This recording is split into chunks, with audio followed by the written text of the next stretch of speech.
Police League, Awami League, Jubo League আর ছাত্রলীগ বলেছে vote হয়ে গেছে, বাড়ি চলে যান। রাষ্ট্রের সমস্ত অর্গান করাপ্ট হয়ে গেছে, পলিটিসাইজ হয়ে গেছে। আমাদের দেশে কে ক্ষমতায় থাকবে আর থাকবে না সেটাও বাইরে থেকে সিদ্ধান্ত দিয়ে আমাদেরকে ডিকটেট করা হয়েছে। মীমাংসিত রাজনৈতিক প্রশ্নকে জাতির সামনে এনে এত বড় বিশাল 18 কোটি মানুষকে আর বিভক্ত করা উচিত নয়। ভয়ঙ্কর রূপে ফিরে আসার কোনো সম্ভাবনা দেখি না। দর্শক, স্বাগত জানাচ্ছি দেশ রূপান্তরের বিশেষ আয়োজনে। আজকে আমাদের মাঝে অতিথি হিসেবে উপস্থিত রয়েছেন বাংলাদেশ জামায়াত ইসলামীর সেক্রেটারি জেনারেল মিয়া গোলাম পারোয়ার। কেমন আছেন? আলহামদুলিল্লাহ ভালো আছি, আপনি ভালো আছেন? জি ভালো আছি, আমরাও ভালো আছি। আমরা শুরুতে একটু প্রশ্নেই চলে যাই। নিশ্চয়ই দেশ রূপান্তরকে ধন্যবাদ। এই সময়ে এসে 5 আগস্ট একটি ছাত্র জনতার অভ্যুত্থানের মধ্য দিয়ে আওয়ামী লীগ সরকার যে পতন হয়েছে, সেই পতনের এক ধরনের প্রত্যক্ষ সাক্ষী, প্রত্যক্ষদর্শী একটি ইতিহাসের অংশ হিসেবে আপনারা দেখেছেন এবং সেই সময় জামায়াত ইসলামের নেতৃত্ব দিচ্ছেন। এই সময়টিকে আসলে আপনি কিভাবে মূল্যায়ন করবেন? এটা তো আমাদের জীবনের জন্য, ইভেন বাংলাদেশের দেশপ্রেমিক, স্বাধীনতা প্রিয়, গণতন্ত্রকামী, মুক্তিকামী মানুষের একটা বড় স্মরণীয় মুহূর্ত। যে মুক্তির জন্য মানুষ স্বাধীনতার 53 বছর পর অপেক্ষা করেছে। আমরা দেশটা স্বাধীন হয়েছে, আলটিমেটলি স্বাধীনতার অর্থ তো এই নয় শুধু একটা ভূখণ্ড, একটা পতাকা, একটা সীমানা। ইন্ডিপেন্ডেন্টের অর্থ হলো সেই জাতির মানুষের অর্থনৈতিক মুক্তি, রাজনৈতিক মুক্তি, সাংবিধানিক মুক্তি, তার মানবিক অধিকার, তার নিরাপত্তা, তার জাতিসত্তা, সামগ্রিকভাবেই সে যেন মুক্ত থাকে, তার একটা freedom, that is called independence. কিন্তু সেটা কিন্তু 53 বছরে পাইনি। আমরা সবসময় বাইরের আধিপত্যবাদী শক্তির পদনত হয়ে থেকেছি। কারো ডিকটেশনে আমাদের রাজনীতি চলেছে, কারো ডিকটেশনে আমাদের অর্থনীতি চলেছে, আমাদের সংস্কৃতি, আমাদের সমাজ। ইভেন এত বেশি পৃথিবীর কাছে আমরা নিচু হয়েছি যে আমাদের দেশে কে ক্ষমতায় থাকবে আর থাকবে না সেটাও বাইরে থেকে সিদ্ধান্ত নিয়ে আমাদেরকে ডিকটেট করা হয়েছে। কোনো দেশের স্বরাষ্ট্র সচিব, মন্ত্রীরা এসে অন্যদের সাথে আলোচনা করে লিয়াজও করছেন যে না আপনারা ইলেকশনে যান, আপনি না গেলে অন্যরা ক্ষমতায় এসে যাবে। তো এগুলো ধরনের খুব নোংরা নির্ধারণ করে ফলে এইটাকে স্বাধীনতা বলে না। এই জন্য আমাদের বাংলাদেশের সংবিধানের যে প্রিএম্বলে যেটা বলা আছে, মুক্তিযুদ্ধের চেতনা, স্বাধীনতার যে লক্ষ্য বলা হয়েছে, সাম্য, মানবিক মর্যাদা এবং সামাজিক ন্যায় বিচার, এর 3টা কথার কোনোটাই 53 বছরে এদেশের মানুষ অর্জন করতে পারেনি। তো সেটার বিরুদ্ধে জমে থাকা মানুষের দীর্ঘদিনের যে কষ্ট, বঞ্চনা, বৈষম্য, অত্যাচার, জুলুম, নির্যাতন, নিপীড়ন, অর্থনীতিতে লুটপাট, রাজনীতিতে হত্যাকাণ্ড, বিরোধিতা, ফ্যাসিজম, এগুলো চলেছে সেই আমি বলবো 2006 সালের 28শে অক্টোবর এই জাতি গণতন্ত্রের পথ হারিয়ে ফেলেছে। স্বৈরাচারী শেখ হাসিনা যে গণতন্ত্রের কথা বলে ক্ষমতায় এসে নিজে গণতন্ত্রের সমস্ত পথকে রুদ্ধ করে দিয়েছে এবং প্রকাশ্য দিবালোকে পল্টনে আমাদের তরুণ ছেলেদেরকে সাপের মতো লাঠি দিয়ে পিটিয়ে 28 অক্টোবর হত্যা করে। 28 অক্টোবর 2006 সে লাশের উপরে তারা নাচানাচি করেছে। সেই দিন থেকেই 24-এর 5 আগস্ট পর্যন্ত এই ফ্যাসিবাদের অত্যাচার, নির্যাতনে দেশ আসলে গণতন্ত্রের পথ। আপনারা কি সেই সময় থেকে এই পর্যন্ত অপেক্ষা করেছিলেন? আমরা অপেক্ষা করেছি মুক্তির জন্য, আমরা লড়াই করেছি, আমরা কর্তৃত্ববাদী শাসনের বিরুদ্ধে কর্মসূচি দিয়েছি, আমরা বারবার একটা ফেয়ার, ফ্রি, ক্রেডিবল ইলেকশনের জন্য দাবি করেছি। 2014, 2018, 2024 আমরা ভোট দিতে পারিনি। 3টা ভোট এই কর্তৃত্ববাদী হাসিনা করতে দেয়নি। ভোট দিতে যাচ্ছে ভোটাররা পুলিশ লীগ, আওয়ামী লীগ, যুবলীগ আর ছাত্রলীগ বলেছে ভোট হয়ে গেছে, বাড়ি চলে যান। দিনের ভোট রাতে হয়েছে, কখনো ডামি ইলেকশন হয়েছে, কখনো ইলেকশন ইঞ্জিনিয়ারিং হয়েছে। ডিউ টু দ্যাট কজ এই 17-18 বছরের নির্বাচন বলতে আমরা যা বুঝি তা এক ধরনের বিলোপ হয়ে গেছে। গণতন্ত্র নাই। কেয়ারটেকার সরকার অধীনে ইলেকশন হবে, আমাদের সংবিধানে অন্তর্ভুক্ত ছিল প্রভিশনটা, তিনি এই কর্তৃত্ববাদী হাসিনা সেটাও সংশোধন, তারাই একবার তত্ত্বাবধায়কের জন্য আন্দোলন, তারা আন্দোলন করেছে, তারা আবার তত্ত্বাবধায়কের অধীনে ইলেকশন করে ক্ষমতা একবার এসছে, সেটাই আবার তিনি বাতিল করে দিলেন। কি ভয় ছিল! এবং পার্লামেন্টে এই বিল সংশোধনের জন্য প্রস্তাব আসলো, পার্লামেন্টারি একটা কমিটি হয়েছিল, সেই কমিটি বলেছিল যে না এই কেয়ারটেকার প্রভিশনটা থাকুক। দেন হাসিনা ওয়াজ প্রাইম মিনিস্টার, সেটা চলে গেল আদালতে। আদালতে জাস্টিসদের একটা রেওয়াজ আছে যে কোনো সংবিধান সংশোধনী বা কনস্টিটিউশনাল কোনো ব্যাপারে ভিন্ন মত বিতর্ক আসলে ওনারা অ্যামিকাস কিউরি নিয়োগ করেন আইনি মতামতের জন্য সিনিয়র লয়ারদেরকে নিয়ে। সুপ্রিম কোর্টের, সেটা করা হলো। প্রায় 9 জন সম্ভবত অ্যামিকাস কিউরি ছিল, তার একজন বাদে সব অ্যামিকাস কিউরি কেয়ারটেকার সরকারের পক্ষে ছিল। তো শেখ হাসিনা পার্লামেন্টও মানল না, আদালতের আইনও মানল না, সে কোর্টের উপরে বন্দুক রেখে সে 15 সংশোধনীর মাধ্যমে কেয়ারটেকার সরকারের প্রভিশনটা বাতিল করে দিল। সেটা এই 5ই আগস্টের পরে আবার আদালতের মাধ্যমে আপিল হয়েছে, সেখানে আমরা জামাত ইসলামের একটা পক্ষ ছিলাম, শুনানি হয়েছে এবং সে 15 সংশোধনীগুলো বাতিল করে আবার কেয়ারটেকার সরকার। প্রাথমিক বিজয় হয়েছে, প্রাথমিক বিজয় বলতে অন্তত আইনি দিক থেকে আমরা একটু প্রিভিলেজ পেলাম। এখন নির্ভর করবে এই সরকার, অন্তর্বর্তীকালীন সরকার নির্বাচনটা কত নিরপেক্ষ করতে পারেন। মানুষের এত রক্তদান, এই 2000 ছেলে যে জীবন দিল, ছাত্র জনতা, 30,000-এর লোকেরা আহত হলো, কত মায়ের বুক খালি হলো, কত মানুষের চোখের পানি আর রক্ত এখনো শুকায়নি। এই জন্য আমরা মনে করি আমাদের এটি হচ্ছে ইমপ্রেশন যে এটাকে অনেকের নতুন স্বাধীনতা বলছে, দ্বিতীয় কেউ বলছে নতুন বাংলাদেশ। তো আমরা মনে করি যে এত রক্তের পর অর্জিত এই স্বাধীনতা, এই বাংলাদেশে মানুষ এখন গণতন্ত্র পাবে, ভোটাধিকার পাবে। আর লুটপাট, অর্থ পাচার, দুর্নীতি সীমাহীন করেছে, রাষ্ট্রের সমস্ত অর্গান করাপ্ট হয়ে গেছে, পলিটিসাইজ হয়ে গেছে। এটা থেকে একটা নতুন বাংলাদেশ আমরা মেরামত করতে চাই, বিনির্মাণ করতে চাই। ধন্যবাদ আপনাকে। আমি যদি একটু প্রশ্নের দিকে যাই, অন্য একটি প্রশ্ন, যে এই সময়ে এসে এক ধরনের জামায়াত ইসলামী দীর্ঘ সময় আসলে প্রকাশ্যে মিছিল করতে পারেনি। আমরা গণমাধ্যম কর্মীরা আমরা বিভিন্ন সময় এক ধরনের লুকিয়ে আমরা হয়তো প্রচারটি আমরা সংবাদ সংগ্রহ করেছি। এই সময়টি যে পার করলেন দীর্ঘ সময় এবং এখন এসে মুক্তভাবে কথা বলছেন, কার্যালয়ে আলো জ্বলেছে, বিভিন্ন সভা সমাবেশ হচ্ছে, এই দুই অনুভূতি আসলে এটার জন্য আমি মনে করি আমাদের কোনো কৃতিত্ব নেই, মহান আল্লাহ তাআলার এটা খাস রহমত। এবং এই কর্তৃত্ববাদী শাসকের কারণেই আমরা 18 বছর আমরা বলবো একটা অন্ধকার যুগে ছিলাম। এখন আমরা মানুষের কাছে যাচ্ছি, এর পিছনে ছাত্র জনতার এই রক্ত, এই অভ্যুত্থান, তারা এর গর্বিত অংশীদার। এবং আমরা মনে করি যে মানুষ আমাদের কথা শুনতে পাচ্ছে, আমাদের আদর্শ, আমরা কেমন বাংলাদেশ দেখতে চাই সবটাই জনগণ জানবার সুযোগ পাচ্ছে। আমরা তো মানুষেরা যেতে পারিনি, সেই কারণে আমাদের অনুভূতিটা খুবই চমৎকার এবং আল্লাহর প্রতি আমরা খুব কৃতজ্ঞ। এবং যে মানুষের রক্ত আর ত্যাগের বিনিময়ে কত মানুষ নিহত হয়েছে, আমাদের প্রিয় নেতাদেরকে ফাঁসিতে ঝুলিয়ে হত্যা করা হয়েছে, আমরা বছরের পর বছর জেল কেটেছি, রিমান্ড করেছি, এই সব কিছুই কিন্তু দেশ, জাতি এবং আমাদের আদর্শিক মূল্যবোধের জন্য আমরা এটা করেছি। এই সময়ে এসে আপনারা যদি লক্ষ্য করা যায়, আপনাদের কার্যক্রম হয়তো বা প্রকাশ করতে পারে, কিন্তু আপনাদের যে সমাবেশগুলো হচ্ছে বিভিন্ন জায়গায় দিচ্ছে, সেখানে কিন্তু মানুষের অংশগ্রহণ সেটি আসলে কিভাবে তাহলে এটা সম্ভব? আল্লাহর রহমত প্রথম। সেকেন্ড হচ্ছে যে আমরা যে সময়টা কর্তৃত্ববাদী শাসনের কারণে আমরা বের হতে পারিনি, কিন্তু আমাদের ভেতরে ভেতরে ইন্টারনালি খানিকটা নীরবে আমাদের সাংগঠনিক যে কার্যক্রমটা, সাংগঠনিক কাঠামোগত যে নেটওয়ার্ক আমাদের ছিল দেশে, তারা কিন্তু কার্যক্রমগুলো চালিয়ে গেছে। তারা দাওয়াতি কাজ করেছে, জনগণের কাছে আমরা আদর্শ তুলে ধরেছি, মানুষের দুঃখ কষ্টে, বিপদে, অভাবে, অনটনে, অসুস্থ, রুগ্ন, ঝড়, বন্যা, অগ্নিকাণ্ডে আমরা ব্যাপকভাবে সব শাখার মানুষেরকে যেতে বলেছি, তারা গিয়েছে। ফলে এই যে ভেতরে ভেতরে জনগণের হৃদয়ের কাছে চলে যাওয়ার যে কাজটা, এটা থেমেছিল না। আমরা ওপেন মিটিং মিছিল করতে পারিনি, বিক্ষোভ করতে পারিনি, কিন্তু আপনি অসুস্থ, আপনার বাসায় গিয়ে আমি রুগী দেখতে গেছি, এটুক তো আপনি আমাকে থামাতে পারেননি। আমি মসজিদে 5 ওয়াক্ত নামাজ পড়তে পারছি, আমি হাট বাজার যেতে পারছি, আবার পুলিশ ধাওয়া করছে, ধরে নিয়ে যাচ্ছে, আবার সরে আসছি, আপনি আমাকে ধরছেন, আমার ভাই তো যেতে পারছে। এইভাবে 15-18টা বছর কিন্তু আমরা জনগণের সাথে একত্রে ছিলাম। এখন হয়তো যে কারণেই এখন পলিটিক্যাল ওপেন অ্যাক্টিভিটিস যখন শুরু হয়েছে, তখন মানুষের সেই ওয়ার্কটা, সেই ফসলটা আমরা এখন দেখতে ফসলটা পেতে শুরু করেছি।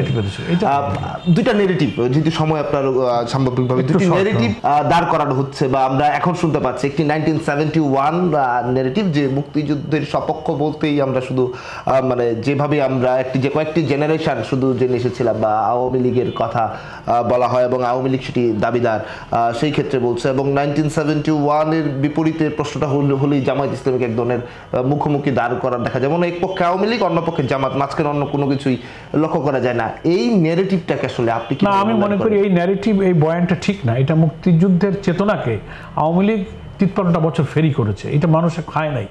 এখন এই মানে জাতিকে বিভক্ত করার অনৈক্যের এই গান আর মানুষ শুনতে চায় না।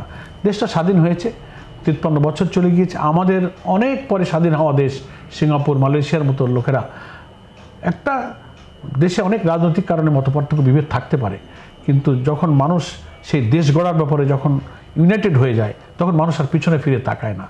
এই জন্য একটা নতুন প্রজন্ম এখন দেশ গড়তে যাচ্ছে। এখন যারা দেখে যে তাদের তো আদর্শ, যুক্তি, নৈতিকতা আর নেই, তাদের লুটপাট, দলবাজি, চাঁদাবাজি, সন্ত্রাস, খুন খারাপি, একটা পরিবার একটা দলের সিন্ডিকেট করে হাজার হাজার কোটি টাকার মালিক হওয়ার এই কাহিনী তো জনগণ দেখেছে। এখন জনগণের কাছে আবার যাওয়ার তো কোনো পথ নেই। এখন ওনারা পুরনো কাসন্দিগুলো, এই ভাঙা রেকর্ডগুলো বাজাইতেছে। মানুষ এখন আর এই গান শোনে না। এই জন্য আমরা মনে করি যে পেছনের দিকে না গিয়ে এই জাতিকে সামনে চলা উচিত। পেছনের কোনো মীমাংসিত রাজনৈতিক প্রশ্নকে জাতির সামনে এনে এত বড় বিশাল 18 কোটি মানুষকে আর বিভক্ত করা উচিত নয়। এবং আপনার এই কথা শুনতে, আপনি বেশ কিছুদিন ধরে আপনি জামায়াতে আমি তারা কিন্তু এই কথাগুলো বারবারই বলে আসছেন। দুটি প্রশ্ন এক ধরনের আলোচনা সোশ্যাল মিডিয়ায় ঘুরছে। আওয়ামী লীগকে যদি প্রশ্ন করা হয় 71 পরবর্তী সময়ের জন্য, তারা বিচলিত বোধ করে। আমরা লক্ষ্য করেছি, যদি বলা যায় বিভিন্ন সময় অনেকগুলো ঘটনা রয়েছে, অনেক অপকর্ম আছে, এবং পাল্টা ভাবে আওয়ামী লীগের সাইবার বা বিভিন্ন জায়গা থেকে এক ধরনের আবার পাল্টা বলছে যে তারাও প্রশ্ন ছুড়ে দিচ্ছে 71 পূর্ববর্তী সময়ের কথা জামায়াত ইসলামীকে বললে জামায়াত প্রশ্ন উল্টো ছুড়ে, আবার আওয়ামী লীগ 71 পরবর্তী কার্যকলাপের জন্য প্রশ্ন ছুড়ে। এই দুইটা বক্তব্যকে আপনি আসলে না, এটা একটা দেশের রাজনীতিতে কোনো সময় নানান বিষয়ে রাজনৈতিক মতপার্থক্য হতে পারে, কিন্তু মানুষ সেই জিনিসগুলো কিন্তু ভুলে যায়। শেখ মুজিব, যাকে বাংলাদেশের স্থপতি বলা হয়, তিনিও কিন্তু আফটার লিবারেশন এই সব বিতর্কগুলোকে মীমাংসা করে ফরগিভ অ্যান্ড ফরগেট, জাতীয় ঐক্যের নিয়ে পেছন ফিরে না তাকিয়ে সকলকে নিয়ে কিন্তু চলা শুরু করেছিলেন। এই যে কোলাবরেটর অ্যাক্ট, বিভিন্ন আইন বিচার, এসব তিনি তার জীবদ্দশায় কিন্তু মীমাংসা করে চলে গেলেন। তার কন্যা ক্ষমতায় এসে 9 সালে এসে, মাঝখানে তিনি ক্ষমতায় আসলেন, তখন কিন্তু কিছু বলেননি। 9 সালে এসে একটা পলিটিক্যাল ইন্টেনশন নিয়ে আইন টাইন সংশোধন করে যে কাজটা তার পিতা করে যাননি, তিনি কি তার পিতার চেয়ে বিচক্ষণ ছিলেন, যেটা রাজনৈতিক হানাহানি করে একটা জাতিকে বিভক্ত করে ফেলার দিকে যাত্রা করছিলেন? 5ই জুলাইয়ের গণ অভ্যুত্থান এটা প্রমাণ করেছে যে এটা তাদের মুক্তিযুদ্ধের চেতনার একটা মিসপ্রপাগেশন ছিল, পরিপন্থী ছিল। জনগণ এটা খায় নাই। এই জন্য আমি মনে করি যে এখন দেশ গড়ার দিকে সবার নজর দেওয়া উচিত। জামাত ইসলামী বীর মুক্তিযোদ্ধাদের প্রতি গভীর শ্রদ্ধা রাখে। এক সাগর রক্ত দিয়ে যারা এই দেশকে স্বাধীন করেছে, আমরা এই দেশে জন্মেছি, এখানেই আমরা মরব। এই দেশের ভালো মন্দের সাথে আমরাও কনসার্ন, আমাদের এই দেশের প্রতি আবেগ আছে। আমি যেমন ছাত্রজীবন শেষ করে আমি জাসদ ছাত্রলীগ করেছি, বিএল কলেজে বা ইউনিভার্সিটিতে পড়ে আমি ইসলামী আদর্শের ভিত্তিতে জীবন এবং দেশ গড়ার স্বপ্ন দেখেছি। তাহলে আমি কি অপরাধ করেছি? এখন আপনি আমাকে যদি ঠেলে দেন পেছনের দিকে, আমাদের আমির জামাত তিনিও হ্যাঁ এক এক সময় এক এক দেশে কখন কে কি দল করেছে, তখন তার কি রাজনৈতিক ব্যাখ্যা ভূমিকা এক এক সময় এক একটা থাকে। পরবর্তীকালে আপনি পর্যালোচনা করতে পারেন যে আপনার এটা ঠিক হয়নি, এটা ঠিক হয়েছে, দ্যাট ইজ অ্যানাদার থিংস। তার অর্থ এই না যে একটা দেশ গঠনের সামনে চলাকে আপনি বাধাগ্রস্ত করবেন, জাতিকে ভাগ করে সহিংসতা হানাহানিতে লাগিয়ে দেবেন। এটা হচ্ছে দেশপ্রেম না, এটা স্বাধীনতা না, এটা মুক্তিযুদ্ধের চেতনা না, এটা হচ্ছে ক্ষমতায় থাকার জন্য মুক্তিযুদ্ধের চেতনার অপব্যবহার করা। এবং এটি কৌশল কি? এটা একটা কৌশল। আচ্ছা, তারা কৌশল। এবং আরেকটি অংশ হিন্দু মুসলিম এক ধরনের বিভেদ তৈরি করার চেষ্টা করে, মানে একটা রাজনৈতিক দলের পক্ষ অবস্থান করা নিয়ে যাওয়া হয়, এই যে ভাবনাটা মানুষের মনে তৈরি করা হয়েছে, এইটাকে জামায়াত ইসলামী কিভাবে দেখে এবং এইটাকে উত্তরণের জন্য কোনো পরিকল্পনা জামায়াত ইসলামের রয়েছে কিনা? এটা ধন্যবাদ। এইটাকে আমরা বলবো যে আওয়ামী লীগ এই সংখ্যালঘুর একটা ট্রাম্প কার্ড বানাইছে। এইটায় বাজারে এই কার্ড চলে ভালো। একটা বিরাট জনগোষ্ঠী আমাদের হিন্দু, বৌদ্ধ, খ্রিস্টান, বিভিন্ন ধর্মাবলম্বী ভাইদের সাথে আমরা মিলেমিশে একই দেশ, আমরা সবাই দেশের জন্য লড়েছি, হাতে হাত ধরে আমরা চলছি। এখানে একটা কমিউনাল হারমোনি আছে, সাম্প্রদায়িক সম্প্রীতি একটা উজ্জ্বল দৃষ্টান্ত হলো বাংলাদেশ। ধর্মীয় কারণে আমাদের মধ্যে কোনো হানাহানি হয় না। ব্যক্তিগত আপনি আমার জমি নিয়েছেন, স্বার্থ নিয়েছেন, ব্যবসা নিয়েছেন, হানাহানি, দ্যাট ইজ অ্যানাদার থিংস। কিন্তু বাংলাদেশ কিন্তু কখনো ধর্মীয় সংঘাত বলতে আলটিমেটলি যা বোঝায় এটা হয়নি বললেই চলে। কিন্তু আওয়ামী লীগ এখানে এটাকে উস্কে দেয়, দিয়ে মনে করে যে তাদের কাছে এই মেসেজ দিতে চায় যে না, এখানে অন্য ধর্মের লোকদের জন্য আওয়ামী লীগই নিরাপদ, তোমাদের ভালো থাকতে গেলে আওয়ামী লীগকে ক্ষমতায় আসতে হবে, আর অন্য কোনো দল, অন্য কোনো আদর্শ তোমরা পছন্দ করো না। এবং ওনারা ওই তাদের ভাষায় সংখ্যালঘু, আমরা সংখ্যালঘু বলি না, আমরা no majority no minority, we all are Bangladeshi, এটা আমাদের স্লোগান। এবং তারা এটাকে সংখ্যালঘু শব্দ দিয়ে তাদেরকে মানে একটা ইনফিরিয়রিটি কমপ্লেক্সের মধ্যে ঠেলে দিয়েছে। এবং এই ঘটনাগুলো যদি একটু দেখেন আপনি, নির্বাচনের আগ মুহূর্তগুলোতে ঘটনাগুলো ঘটে এবং পার্শ্ববর্তী কোনো দেশে বা ভারত, আমি যদি আবারও বলি ভারতের নির্বাচনের আগে এই মুহূর্তগুলোতে এই ঘটনাগুলো একটু বেশি কেন দেখা যায়? মানে এটাকে ট্রাম্প কার্ড বানিয়ে পশ্চিমবঙ্গ আর ইন্ডিয়ার লোকেরা ওখানে ইলেকশনে পার পেতে চায়, যে দেখো আমরা ওখানে সংখ্যালঘু, তাদের ভাষায় কি হচ্ছে, ফলে তোমরা আমাদেরকে ভোট দাও। এটা ইলেকশনে কাজে লাগায়, আর আমাদের দেশের লোকেরা ভোটে কাজে লাগাইতে চায়। এটা কাজে লাগবে না, আমরা এটা প্রমাণ করেছি 5ই আগস্টের পরে এবং আগেও। পূজা, খ্রিস্টানদের সমস্ত ধর্ম প্রতিষ্ঠানগুলোকে আমরা মৌসুমগুলোতে লাঠি হাতে পাহারা দিয়েছি, মন্দিরে গির্জায় গিয়ে পাহারা দেওয়াকে সমর্থন করেন কিনা, পাহারা দেওয়া উচিত কিনা, কিন্তু ওই সময় একটা চ্যালেঞ্জ ছিল, নৈরাজ্যের আশঙ্কা ছিল বলে আমরা তাদের পাশে দাঁড়িয়েছি। এবং আপনারা এবং দেশবাসী যদি সকল ধর্মাবলম্বীদের কাছে জিজ্ঞাসা করে যে জামাত ইসলামের কথাই আমি বলবো যে তারা আমাদের কাছে কতটা নিরাপদ বোধ করে, আমাদের আদর্শ, আমাদের চরিত্র, আমাদের নৈতিকতা, দ্বন্দ্বের জায়গাও কিন্তু অনেক কমেছে। এবং এই বিশ্বাসটা তাদের মধ্যে তৈরি হয়েছে যে না, আমাদের তো দায়টা কেন বারবার জামায়াত ইসলামী ইসলামিক দলগুলোর দিকে ঠেলতে চায়? ওইটা ঠেলতে চায় যে এই ইসলামী আদর্শের এই শক্তিকে ঠেকাবার জন্য এটা একটা ভালো ট্রাম্প কার্ড। আর তো কোনো কার্ড নেই, তারা হলো চোর, ডাকাত, খুনি, তো তাদের কথা তো মানুষ গ্রহণ করে, এই কথাটা খাবে ভালো। ডক্টর ইউনূস অন্তর্বর্তীকালীন সরকারের যে এই চলমান পরিস্থিতিগুলো চলছে, আমরা লক্ষ্য করেছি আপনাদের পক্ষ থেকে বেশ কিছু সমালোচনা করেছেন নির্বাচনের সঠিক রোডম্যাপের বিষয়ে। এইটি নিয়ে আপনাদের আসলে কোনো অবস্থান আছে কিনা সরকারের? আমাদের অবস্থান পরিষ্কার। আমরা বলেছি সরকারের ন্যূনতম সংস্কারগুলো শেষ করে একটা যৌক্তিক সময়ের মধ্যে একটা গ্রহণযোগ্য নিরপেক্ষ অবাধ নির্বাচন দিতে যতটুকু সময় তার প্রয়োজন, সেই সময়টুকু দিতে জামাত ইসলাম প্রস্তুত আছে। তবে আমরা সরকারকে এটা বলেছি যে অহেতুক বিলম্ব করে নতুন কোনো ষড়যন্ত্রের সুযোগ যেন না দেয়া। এই যে অরাজকতা, এই যে তাদের ভাষা সংখ্যালঘু ইস্যু তৈরি করবে, এই দাবি ওই দাবি, এই আনসার কাণ্ড, এটা হলো সচিবালয়ে আগুন হলো, পাল্টা কু হলো, জুডিশিয়াল কু হলো, কত কি হয়ে গেল, তা আবার কোনটা এসে হাজির হবে? এই দেশটাকে আনরেস্ট করার জন্য তো সব খুনের মাস্টার মাইন্ড শেখ হাসিনা দিল্লি গেলেও তো বসে নেই, সেখান থেকে সে ওয়ার্ক করছে, তার অনেক এজেন্সি ওয়ার্ক করছে। এই জন্য আমরা মনে করি যে একটা গ্রহণযোগ্য সময়ে যে প্রক্রিয়া শুরু হয়েছে, এখন জাতিকে এই সরকারকে সাহায্য করা উচিত। স্মুথলি তারা যে আইডিয়া দিচ্ছে নির্বাচনের টাইম টেবিল, একটা রোডম্যাপ ঘোষণা করে যেন প্রপার টাইম ইলেকশনটা হতে পারে, এটা আমরা সাহায্য করতে রাজি আছি। আর একটা বিএনপি আপনাদের দীর্ঘদিনের সাথে একসঙ্গে জোটবদ্ধ আন্দোলন করেছেন, শেখ হাসিনা সরকারের বিরুদ্ধে দীর্ঘদিনের আন্দোলন করেছেন, একসঙ্গে ছিলেন। হঠাৎ করে জামায়াত ইসলামী নিয়ে আমরা লক্ষ্য করেছি বিএনপির ঊর্ধ্বতন পর্যায়ের নেতারা এক ধরনের বক্তব্য শুরু করেছে, কেন আসলে এমনটি? না, এটার বক্তব্যের ব্যাখ্যা তো তারা দেবে, আমরা এক এক দল এক এক বক্তব্য দিলে সেই ব্যাখ্যার দায়িত্ব তাদের। আমরা কখনো কোনো দলের নাম ধরে দেখবেন, কোনো ডকুমেন্টস দেখাতে পারবেন না যে কোনো দলের নাম উল্লেখ করে তার বিরুদ্ধে আমরা কোনো বক্তব্য রেখেছি। তো কোনো দলের নেতারা যদি দুঃখজনকভাবে এটা বলে ফেলেন, কোনো সেকেন্ড থার্ড ফোর্থ ক্যাটাগরির লিডাররা, তো সেই বক্তব্য জনগণ কীভাবে নিল, এটা তার দলের জন্য ভালো হলো না হাসলো না কানলো না তার ইমেজটা ড্যামেজ হলো, দে উইল ডিসাইড, তারা এটা ভেবে দেখুক।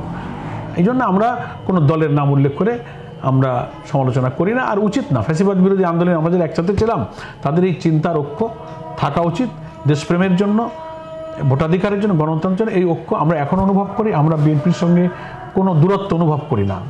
একটা বক্তব্য কে দিল, এটা তার অফিসিয়াল বক্তব্য নাও হইতে পারে, তার দলের বক্তব্য, আমি তো মনে করি তার পার্সোনাল একটা বক্তব্য। এটা নিয়ে দলের মধ্যে দলের কোনো দূরত্ব হয়েছে বলে আমরা মনে করি না। আমরা তাদেরকে ঘনিষ্ঠ অনুভব করি, অনেক ব্যাপারে আমাদের মধ্যে যোগাযোগ আলাপ আলোচনা আছে। এখন একটা দল তার লাভ লোকসান ভালো মন্দ দেখে কিছু কথা কোন নেতা বলে ফেললো, এটা তো দলের কোনো হাইকমান্ডের লোকেরা অফিসিয়ালি কিছু বললে সেটা আমরা হয়তো আমলে নিতে পারি, এটা আমলে নেওয়ার মতো কোনো বক্তব্য নয়। আওয়ামী লীগ আবার বিভিন্ন জায়গায় লেখা যাচ্ছে আওয়ামী লীগ ভয়ঙ্কর রূপে ফিরে আসবে আগামী নির্বাচনে। এই একটা প্রশ্ন, আওয়ামী লীগ ভয়ঙ্কর রূপে ফিরে আসবে কিনা, আপনি সেটি সম্ভাবনা দেখেন কিনা, এবং আগামী নির্বাচন যেটি হবে সেইখানে জামায়াত ইসলামী কি মনে করে কিনা আওয়ামী লীগের অংশগ্রহণ কিংবা নিষিদ্ধ, এই আওয়ামী লীগের অবস্থানটিকে জামায়াত ইসলামী কিভাবে মনে করে? না, আমি ভয়ঙ্কর রূপে ফিরে আসার কোনো সম্ভাবনা দেখি না, কারণ এত বড় ফ্যাসিবাদ যে নিষ্ঠুরতা বর্বরতা দেশে চালিয়েছে, সে দেশের জনগণ তাদেরকে আর গ্রহণ করে বলে মনে হয় না, এটা আমরা মনে করি না। তবে তাদের দলের সমর্থকরা তো আছে, দেশে আইন আছে, ইলেকশন হলে তারা কি করবে, অনেক সময় আছে, কতটুকু স্পেসে তারা আসতে পারবে। 300 জন এমপি খুঁজে পাওয়া যাচ্ছে না, কোনো মন্ত্রী নাই, এখন কোন স্পেসে কিভাবে হবে পিপল উইল ডিসাইড, এটার জন্য সময় লাগবে। নিষিদ্ধের যে কথাটি বলছেন, না, নিষিদ্ধের কথা তো আমরা বলিনি, নিষিদ্ধের কথা আমরা বলিনি। আপনাকে চান কি না আওয়ামী লীগ নিষিদ্ধ? না, আমরা এখন আমরা আমাদেরকে তো নিষিদ্ধ করা হয়েছিল, কিন্তু আমরা যেটা প্রতিবাদ করেছি, আমরা নিজের দলের জন্য যা পছন্দ করি না তা আর একটা দলের জন্য কেন বলতে যাব? আমরা এরকম না। দেশে আইন আছে, আইন অনুযায়ী যদি পরিচালিত হয় দল নির্বাচন, রাজনৈতিক দল বিধি আছে, সেই অনুযায়ী পরিচালিত হবে। এখানে একটা দল আর একটা দল নিষিদ্ধ করে দেওয়ার কথা, এটা গণতান্ত্রিক বা সাংবিধানিক রীতিনীতিতে এটা বলা যায় আপনার কোনো নিষিদ্ধের রাজনীতির পক্ষে আসলে এই কালচারটা ভালো না, এই কালচারটা ভালো না।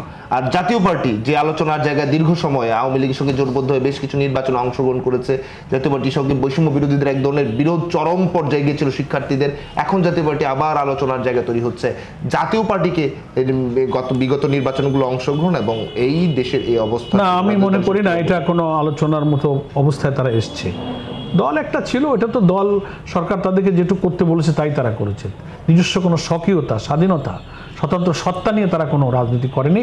এটা তারা গভর্নমেন্টের পারপাসটা সার্ভ করেছে, তাকে উঠাতে আর টিকায় রাখতে যা করার তারা সেই পারপাসটা সার্ভ করেছে। এটা আমাদের এখনকার বিদ্যমান রাজনীতিতে ওই দল আলোচনার জন্য কোনো বিষয় নয় এখন।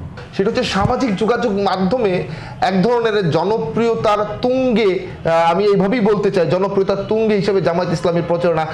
যদি জামায়াতের আমির, জামায়াত ইসলামের লোগো কিংবা অন্য একটি রাজনৈতিক দলের লোগো দিয়ে বলা হয় আপনি কোনটাকে বেশি সমর্থন করবেন, এবং সোশ্যাল মিডিয়া এক ধরনের জামায়াত ইসলামের খুব কড়া অবস্থান বা এক ধরনের মানে যারা রয়েছে তারা খুব ভালোভাবে সমর্থনের জায়গা করছে, এইটিতে যেমন সমর্থন রয়েছে, ভোটের মাঠেও আসলে আপনারা সেই সমতাটি দেখেন কিনা? এবং একই সঙ্গে জামায়াত ইসলাম দীর্ঘদিন জোটবদ্ধ হয়ে নির্বাচন অংশগ্রহণ করছে, এবার জামায়াত ইসলাম আসলে এককভাবে ক্ষমতার বা নির্বাচনে বিজয় হওয়ার জন্য এককভাবে নির্বাচনে অংশগ্রহণ করবে? না, আমরা তো মনে করি যে জনগণের যে ভালোবাসা, জনগণের যে সমর্থন জামায়াত ইসলামের প্রতি, সেটা আমাদের নিজস্ব কোনো কৃতিত্ব নয়, এটা আল্লাহ তাআলার দয়া আমাদের প্রতি। আমরা বোধহয় বাংলাদেশের রাজনৈতিক দলগুলোর মধ্যে সবচেয়ে বেশি মজলুম ছিলাম, বেশি অত্যাচারিত ছিলাম।